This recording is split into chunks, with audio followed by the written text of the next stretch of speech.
to higher order programming, I suppose. Yeah. So, Michael. All right, hi.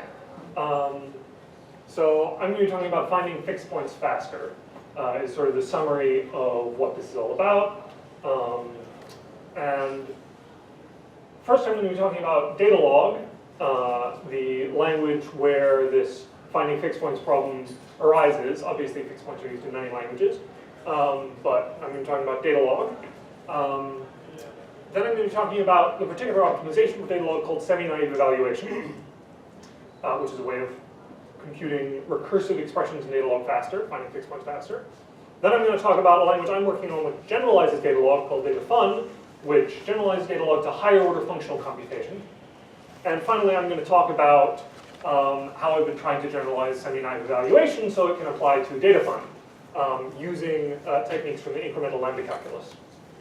And so the idea is, Datafun with this incremental lambda calculus technology will generalize Datalog with SemiNaive evaluation. So first, what is Datalog? If you're familiar with any sort of logic programming like Prolog, Datalog can be thought of as logic programming but reduced to something decidable. Right? Prolog is a Turing-complete language. It specifies its proof search strategy to do backtracking. Datalog is like, no. Turing completeness, that's too much. Right? Let's keep our proof search problems decidable. And consequently, Datalog implementations get a lot more choices about how to implement their language. And they can achieve some pretty impressive performance. So, and one of the key restrictions that Datalog has to keep its proof search problem decidable is that predicates have to represent finite sets. The set of things of which a predicate is true has to be finite, right? Which is a pretty strong restriction. But also, you can see how that might make representing predicates a lot easier. So the classic example of a Datalog program is finding the transitive closure of some relation, right? We have edges in a graph. We want to find all paths of one or more edges in that graph, right? So when is there a path between 2 points? Well, there's a path from x to z if there's an edge from x to z. But there's also a path from x to z if there's an edge from x to some intermediate point y, and then a path from y to z. And this is perfectly sensible. The only thing to notice is it's recursive. We used path in its own definition, which is a little worrying because self-reference is kind of at the root of all sorts of logical paradoxes, but this use isn't problematic, right? It's a perfectly natural inductive interpretation. We want path to be the smallest set of pairs x, z that you can make by applying these inference rules repeatedly. And that's the interpretation that Datalog gives to this. Find me the smallest set such that this holds. Now, how do we actually compute this? Well, there's a sort of obvious way, which is to iteratively build up the set path. Start, if it's in the edge set, then it's going to be in path, at I here is standing for time steps, right? We're going to build it up over time until we can deduce nothing more, right? And so if it's in the edge set, then it's in the path set, right?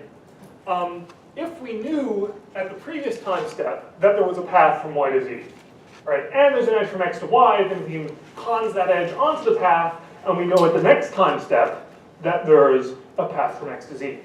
And so we keep iterating this until path sub I equals path sub I plus 1. Does that seem clear for everybody? Cool. However, I call this naive, and there's a reason why. It has a performance problem. So let's say that, at time step 2, we've learned there's a path from node 3 to node 4, right? Then at time step 3, we'll deduce, given there's an edge from 2 to 3, that there's a path from 2 to 4, right? Great, we've consed an edge onto our path. But at time step 4, once we know there's a path from 3 to 4, we keep knowing that. And we're going to keep rededucing that there's a path from 2 to 4 using the same rule that we applied before. We're going to keep rededucing the same fact using the same method when we already knew it, right? We don't want to keep rededucing things. We want to deduce it once and remember it, and then we're done, right? Only rededuce new things, only deduce new facts if we can, right? So this is why it's called naive evaluation, right? It wastefully rededuces old facts. So what we really wanted to do is to compute the changes or the additions to the set. And there is a way to do that. It's called SemiNaive evaluation. And so this is sort of a sketch of how you would semi-naively evaluate this thing, right? Delta paths of I is going to stand for the changes or additions at time step I, right? And so at time step 0, the additions are all of the edges, right? Like that's the thing we start out with. We start out knowing that edges are paths.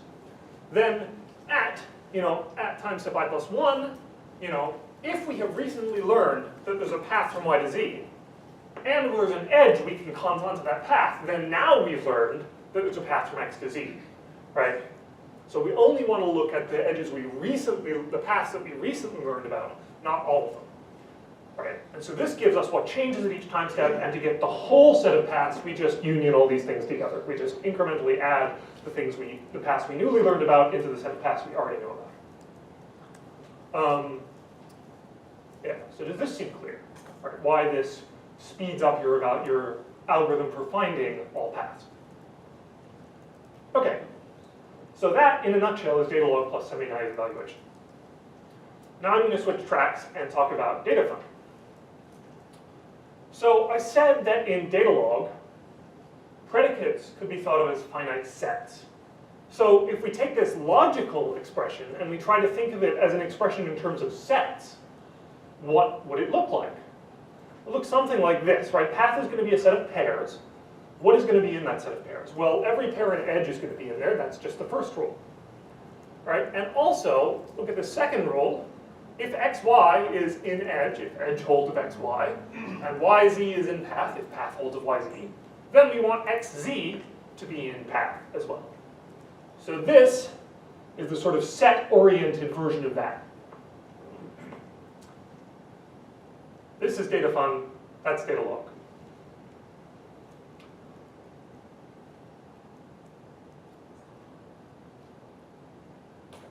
So in a little more detail, to get DataFun, what we do is we start with a simply typed lambda calculus, right, for a basic functional language. We add as a built-in data structure finite sets, and to manipulate these sets, we add monadic set comprehensions. And then we want to be able to define sets recursively. I'll just gesture. It's not so useful, right? So we add fixed points, right? This thing is a fixed point, but it's not a fixed point computed in the sort of functional way where we lazily have this function that calls itself when it needs to. It's computed iteratively. We start out and we keep deducing things. We keep rerunning this expression until it reaches a fixed point. Monotonicity is a condition we need to guarantee that these fixed points exist, right? Remember how I mentioned you can get into trouble with self-reference? Well, monotonicity is what helps smooth out that trouble.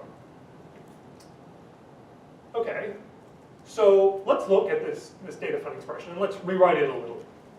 Right? Let's make explicit the function that we're finding the fixed point of. Right? It's this function takes a set, right, finds the edges, and the edges concatenated with things in that set. And then path is the fixed point of this function.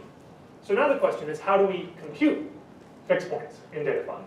And again, there's a naive answer, which is you just keep applying the function. You start with the empty set, and you keep applying the function until you reach a fixed point. So then the question is, how do we make this faster? Right? We saw that we could find a way of making Datalog expressions faster by computing only the changes. And I didn't give you the details of how that's done.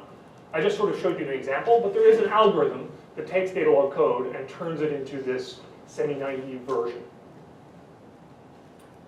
Is there an algorithm for a higher order functional programming language?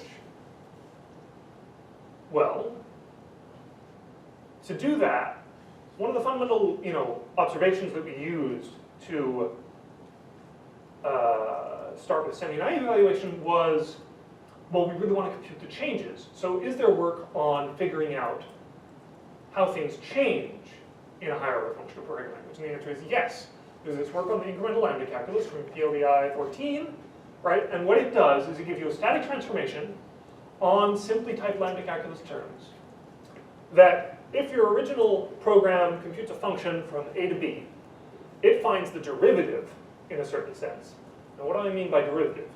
Well, the derivative of f will take a value, x, it will take a change to that value of type, delta A means the type of changes to values of type A. And it will produce the change in the output of the function under that change to its input.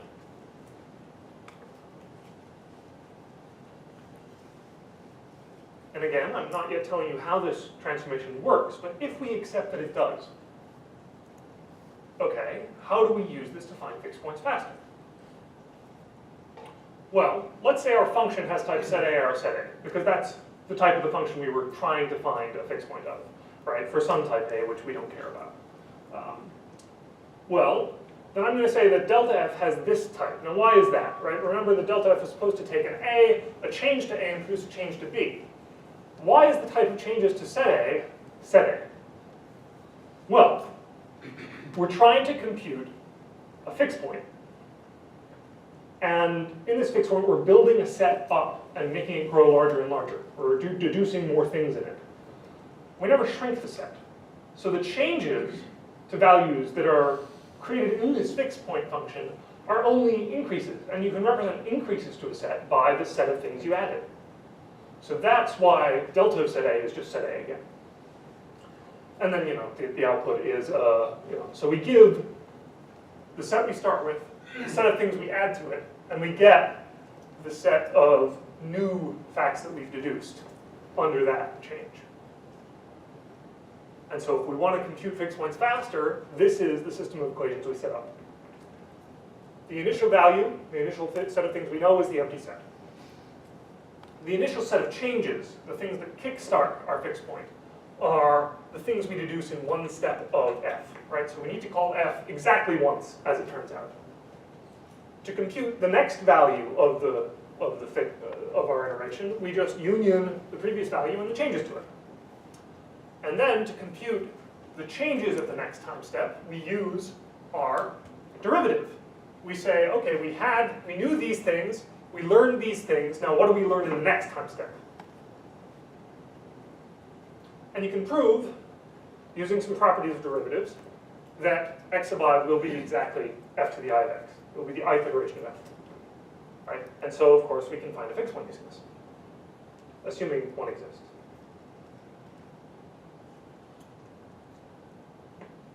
And that's sort of the end of the pretty part of my talk.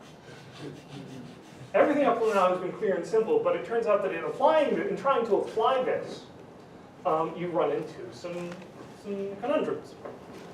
So now we enter a choose your own adventure phase, where you can pick which one of these you want me to try to explain.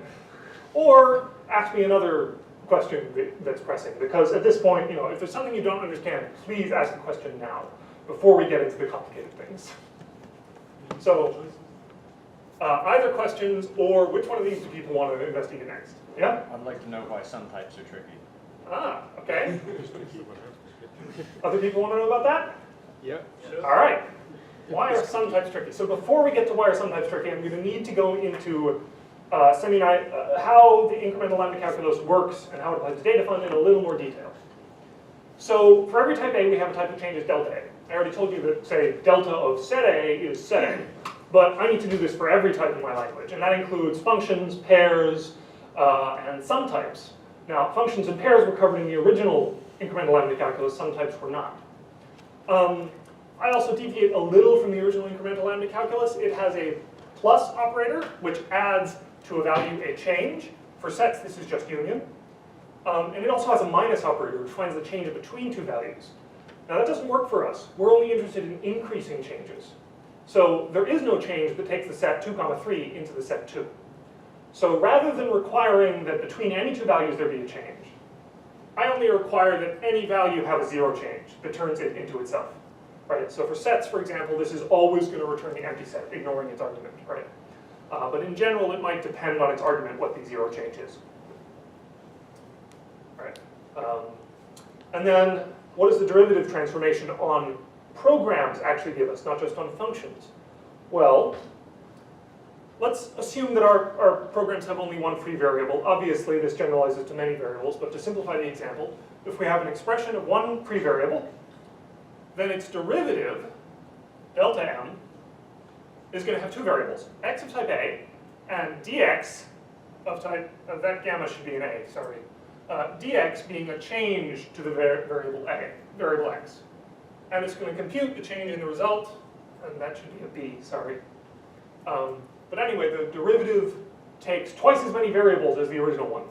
The values and the changes to those values, and it computes the change in the term. And then, what do we know about this derivative? Well, we know that computing m and then adding the change to it is the same as computing m at the updated values, right? That's the whole point of a derivative. It computes the change, and what is the change? It's the thing that once you add it gives you the updated value. All right, so is this all clear? Yeah? Shouldn't the type of changes depend on what value you're changing? Like if you wanted to say I remove an element from a list, then it should depend on, it'll only be valid if the element's actually in the list. Yeah, so there is the problem of how do you represent changes for various different types, and are those changes always valid, right? So there may be certain changes that are not valid that cannot be applied to a particular value. And so in the original incremental lambda calculus, there's actually a dependent type system for handling this. And I have not presented that here because it's complicated. Validity actually comes up when thinking about sum types, so I'm going to use that as an example. All right, so this is what we need to know. Now let's move on to sum types and why they are tricky. The first problem is, what should the type of changes to a sum type be? And I mean, even before we ask that, how can sum types change? Can a value of left turn into a value of right? And the answer I've given is no. And the reason is I'm working with ordered sets, partially ordered sets, or in fact pre-ordered sets, and I only want to consider increasing changes. So the type of changes that I allow depends crucially on the order I impose on my types. And the order that I give to sum types is a disjoint one. Left things can be related to left things, right things can be related to right things, but the two cannot be related to one another, and so left can never turn into right or vice versa. And this falls naturally sort of out of the category of pre-orders. The sum types are ordered disjointly.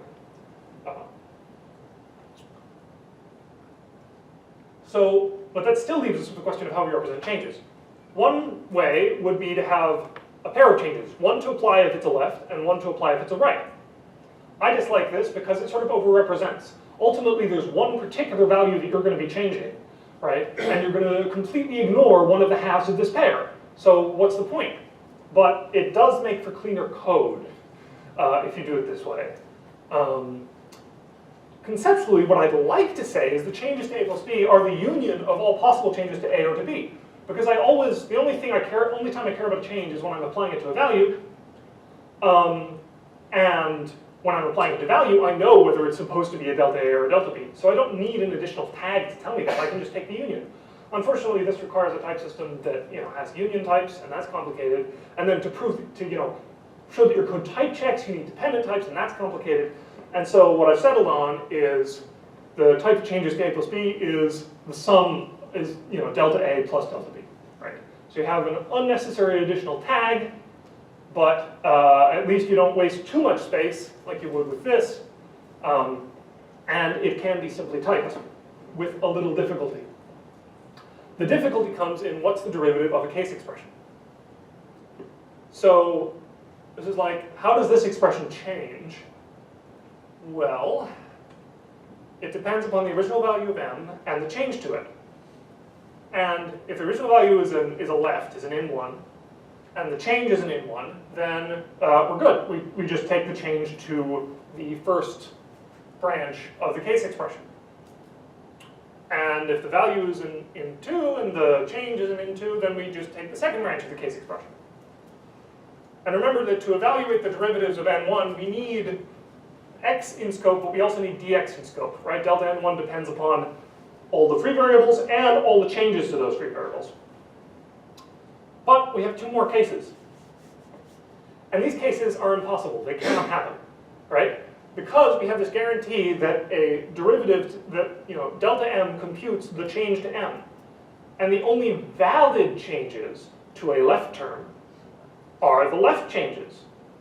And the only valid changes to a right term are the right changes, right? These are the only cases that can in fact happen. But that isn't reflected in our type system. So I needed to come up with terms that would type check here just to appease the type checker. Is there a question? Yeah. Why do you want to restrict to simple type system? Is it because you want to do a source-to-source transformation? Yes. Okay. I want to do a source-to-source transformation. I want to take data fund programs into other data fund programs, right? Because this means I can reuse my evaluation machinery. If you didn't have that restriction, absolutely you could do something different, right? So this is sort of, yeah, there was a constraint I wasn't mentioning, which is that I want to reuse my data fund evaluator to evaluate my derivative programs so that I can find fixed points faster in data fund without writing a whole new evaluator. Yeah? What about guarded algebraic data types? Would they be enough in this case? Maybe. I haven't investigated it, again, because I'm trying to keep the type system as simple as possible, because sort of the core idea of data fund isn't about fancy type stuff, you know, except about monotonicity types. That's a little bit fancy, but not too fancy, right? But the core idea is about expressing, you know, functions on sets and sets defined recursively, and going in all the way into dependent type theory would kind of distract from that goal. So I do in fact find, you know, dummy expressions that satisfy these types, and they involve basically requiring a computable function from A to delta A for every type A. You need to be able to generate a dummy change value, and then you just use delta n1 here by generating a dummy change for x. And you would, yeah, and it's kind of a hack, but it works. All right, is everybody satisfied with that? Are there more questions about this? Yeah? Couldn't you use 0 to generate this dummy? Aha! Do I have a slide about that? I don't have a slide about that. The answer is 0 is hard to compute in general, because the 0 change to a function is the derivative of that function. Because remember that a function is a to b, a change to a function is a arrow delta b. It's the change, and the 0 change is the derivative, the thing that just computes the change. And computing the change dynamically at runtime is hard. That's why we're using a static ahead-of-time transformation, right? The whole point is that we hope we can compute it faster by transforming our source code. But this is dead code, so we don't care if it's expensive. Yeah, it's true. But even if, so yeah, if that were the only objection, I would still use 0. But the definition of 0, given the incremental lambda calculus, involves the minus operator, which I don't have. So it's simpler just to give a dummy thing that takes A into delta A. And for simple non-functional types, my dummy function is actually 0. It's only for functions that it differs, because it's easier to come up with a bullshit dummy function for functions than it is to actually compute the derivative. Yeah. Okay, so that's one piece of ugliness covered. What about 5? All right, 5. Derivatives suck if you don't optimize them. All right, did I finish this slide? Yes, kind of. I didn't give the nice derivative of intersection. But okay, so intersection is definable in data fund. And this is the definition, right? So it's a set comprehension. Give me every x that's in x and in y. Huh, that's perfectly natural, right? But when you desugar this into monadic binds, right? So for monadic bind, I write, you know, big union of all the x's in x of some expression, right? That's what monadic bind for sets is. Well, then when you desugar this, you get, you know, for every x and x, for every y and y, if x and y are equal, then give me the singleton set containing x, otherwise give me an empty set. And that's kind of complicated. And so now we're supposed to be applying the derivative transformation to it. And here is the derivative of monadic bind, and it's complicated. So how does a monadic bind, for every x and m, give me the union of n, change as m and n change? Well, for one thing, we might learn that there are more values in m. And for each of those, we have to recompute n, because we didn't compute n before, right? But also, for every value in m, union that changes to m, we have to compute the change to n, because n gets to change too. And hold on, n depends, delta n depends not just on x, but on delta x, right? because the derivative of a term depends upon, the free variables of that term and the changes to them. But we don't have a change to x here. X is just something that's been freshly added to the set m, right, or one of the original values in m, and it hasn't changed at all, so we need to compute its zero change. So remember how I said we can't compute zero changes in general? Well, we can for anything that isn't a function.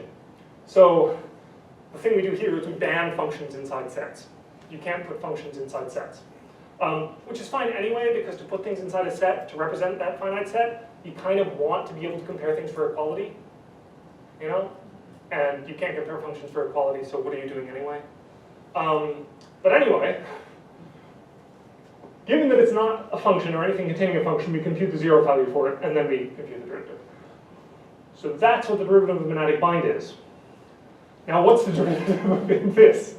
And it's horrible. You get this big, huge chunk of code. And if you evaluate it naively, it's horrible, basically, right? I haven't written the code because we take the whole rest of the slide. Yeah, it's both ugly to a human and it's ugly to a computer. It's not easy to compute. But if you optimize it, you can make it small. Now, I was going to put on this slide what the optimized version of the intersection was, but I forgot. So does anybody, what should the derivative of x intersect y be? How does x intersect y change as x and y change? Well, the intersection of derivative of x, sorry, the union of derivative of x intersect y plus. is there a whiteboard? I don't think so. No. Oh. It's a derivative of a product. You're right, it is the derivative of the product. Right, which means it should be delta x intersect y union x intersect delta y union delta x intersect delta y. And in normal calculus, you can ignore that last term, but since we're doing exact changes, we cannot. And if you take this and you apply this repeatedly to that, and also use the derivative of if, which I haven't shown you, you get this horrible, large, complicated expression, which if you apply a reasonably smart optimizer to, turns into exactly what I just said, right? The fairly simple, correct derivative for this. So you really want to optimize your derivatives. Could you change the definition of intersection instead? Because this sounds like the inefficient algorithm to check intersection. I would like to say it's the union of, for the x in x, well, if it's in y, then x on the y is empty set, instead of doing two binds in a row, and then union with the other thing, for example? Yeah, so you could do that. Well, it would still require you to compute the zero, right? At least once.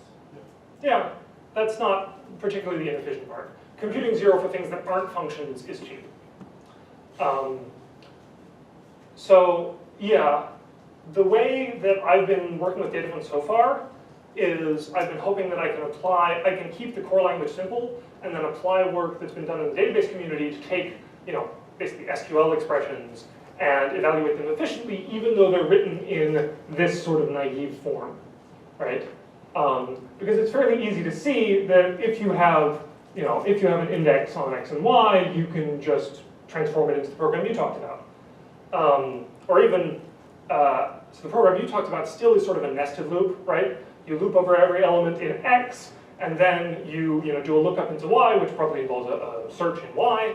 There's an even simpler way to do it, which is if your things are stored in sorted order, just do a merge. Well, not a merge, but you basically use interleaving intersection, right? It keeps iterators into both sets, looks through them to find places where they match, and yields that out, right?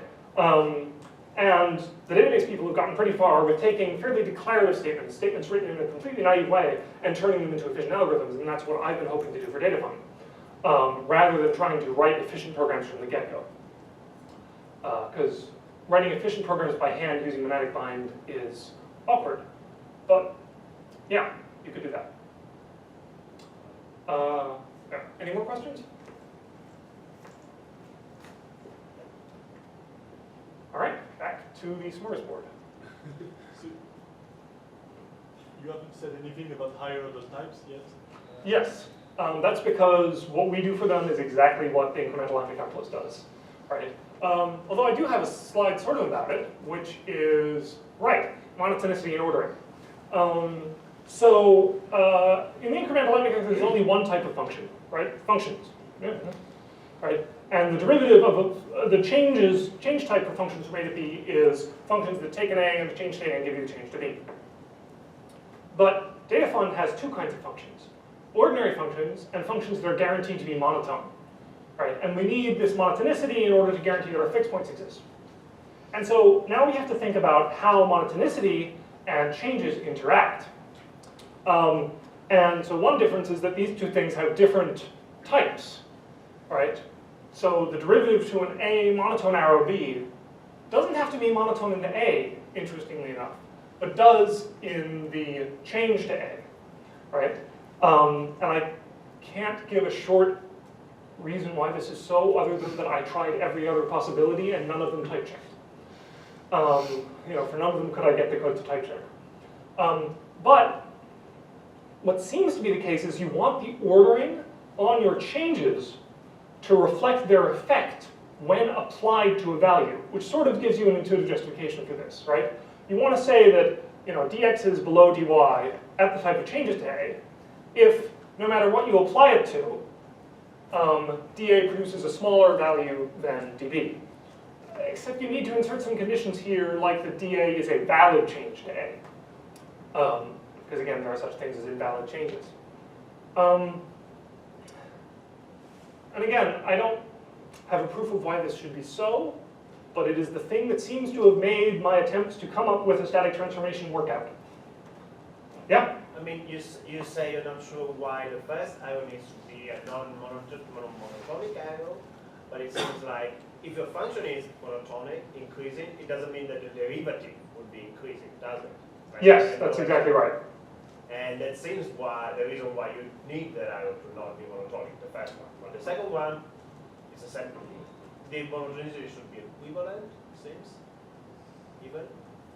Sorry, the monotonicity of what should be equivalent to Sorry, what? no, the second, or the monotonicity of the second arrow in the derivative, that should be equivalent to the monotonicity of the original function? Yes, if you have this, then yes. Okay, you go to Right, so if you have this, then obviously increasing changes should produce increasing changes to the input should produce increasing changes to the output if the function itself takes increasing things to increasing things. Yeah? Question that is either trivial or way too complicated. Great. If I understand it correctly, this is about discrete changes, right? So it's not what I would usually think of a derivative is like it could be an incremental change or something. There's nothing incremental in there whatsoever. There's nothing infinitesimal in there whatsoever, right? Yeah, this is all about discrete changes, computing exact derivatives rather than local approximations of the infinitesimal change at a point. I mean, we should have called it finite differences, but that's what we should have done in the original paper. Yeah. Right, so then there are some further mysteries, right? So I've only considered increasing changes because those are all that I need in order to compute fixed points faster. But it would also be cool to incrementalize all of Datafund, obviously, because then you get an incremental query language, right? You update your the tables you're querying over, and you get a new result quickly. But I haven't figured out how to do this. And it probably would involve a different notion of change than the notion of increasing changes. Now we would have two notions of change and potentially even two notions of derivative floating about in the same language. And then, right, so just the only changes we consider are increasing changes. Discrete functions, because of the type system guaranteeing monotonicity, they cannot be passed values that will change during the computation of a fixed point. Because otherwise, you wouldn't be computing an increasing function. You wouldn't be computing a monotone function. So why do they even need derivatives if their arguments can't change? It feels like you should be able to erase them, but I haven't found a way to do it yet.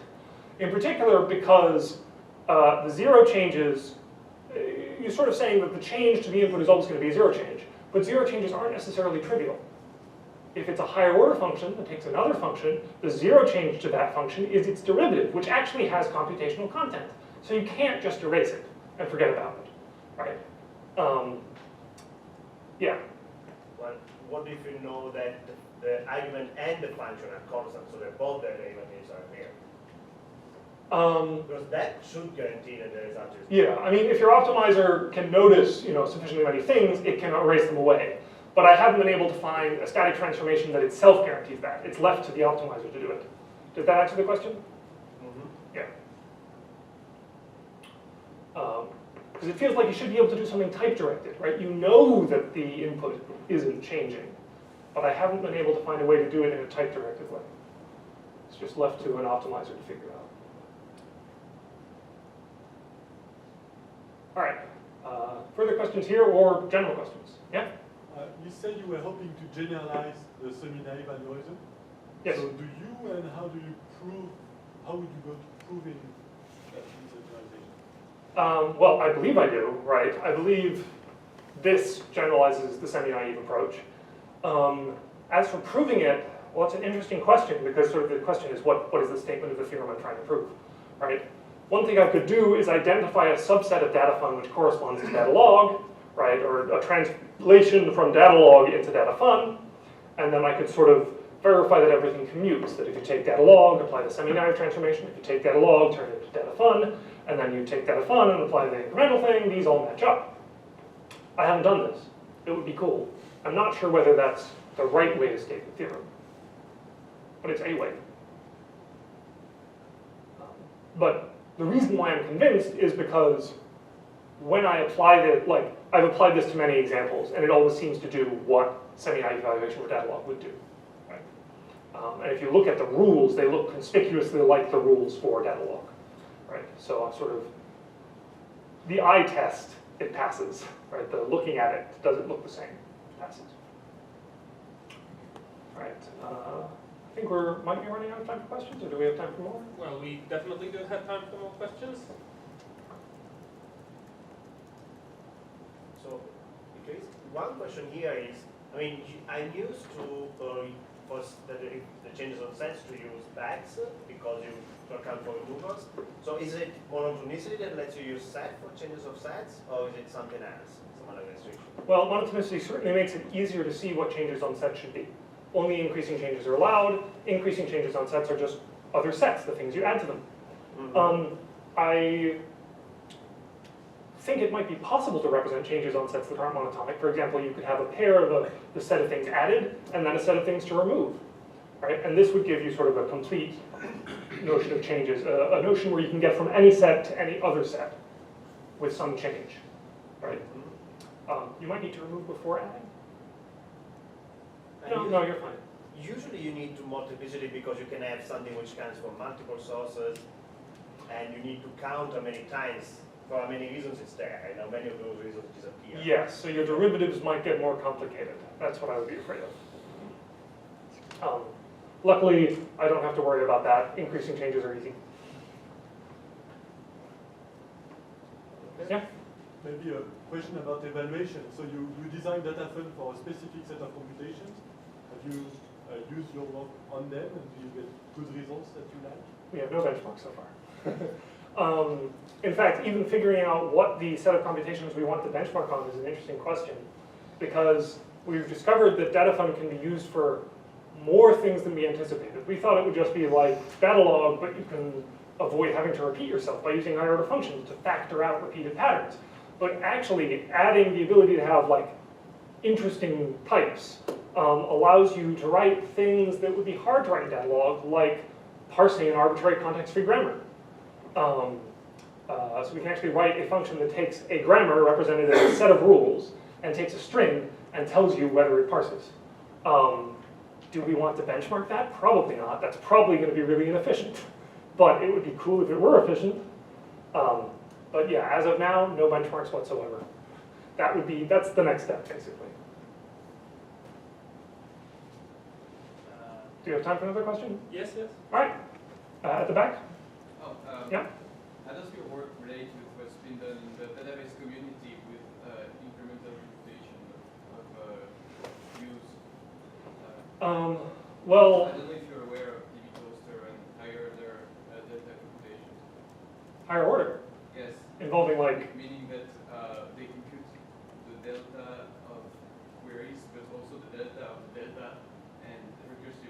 for queries to which derivating reduces the degree, which means that you have a lot of data, which allows to first recompute the data and then the result of the query. Huh. I don't know if that makes sense. Yeah, I have not heard of this like deltas of deltas thing. Yes, so that's something they do for queries that decrease in degree when you derive it. Huh. Yeah, I mean, I think the incremental lambda calculus work has been in part inspired by work in the database community. But apart from that, I haven't explicitly drawn on work in the database community, although it would be cool to do a comparison.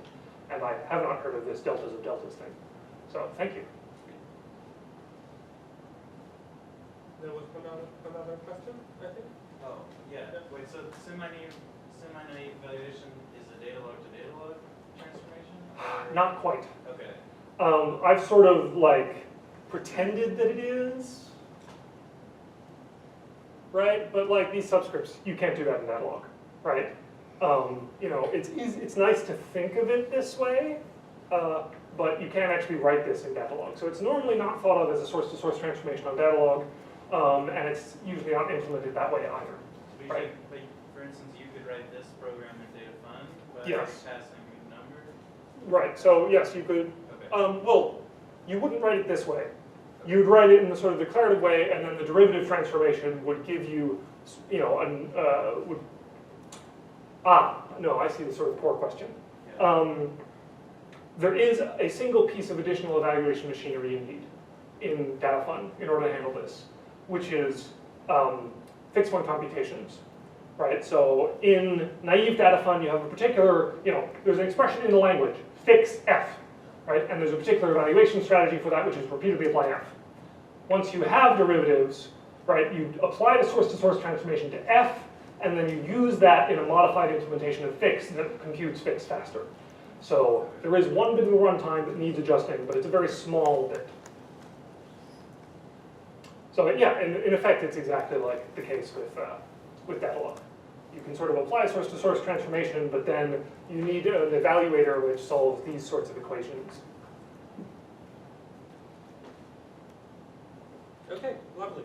Let's thank Michael and